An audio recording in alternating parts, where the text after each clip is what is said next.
toujours en votre compagnie. Et là, on est à la revue des Unes qu'on ouvre avec Le Jour Plus qui révèle qu'après l'annonce de la libération de 51 prisonniers des crises politiques et militaires qui ont secoué notre pays, le président de la République prépare d'autres surprises qui vont toujours dans le sens de la paix et de la réconciliation nationale. Et selon Le Confrère, après cet acte d'apaisement du chef de l'État, les populations attendent des leaders de l'opposition qu'ils posent aussi des actes significatifs de cohésion sociale.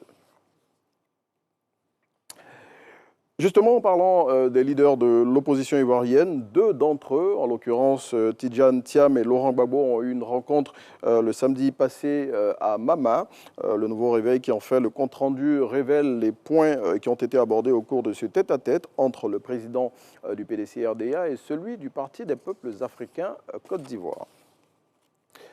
Fraternité Matin a ouvert ses colonnes à Bruno Nabagné-Koné. Dans l'interview qu'il a accordée aux confrères, le ministre de la Construction, du Logement et de l'Urbanisme a abordé diverses questions relatives au département qu'il gère, de l'affaire des 100 milliards de francs CFA qui a récemment fait les choux gras de la presse aux réformes engagées dans son ministère, en passant par la question des ACD ou encore à celle de la Tour F. Aucun sujet n'a été éludé par le ministre Bruno Koné, selon Fraternité Matin. Et puis, la CEDEAO a levé les sanctions contre le Niger, le Mali, le Burkina et la Guinée.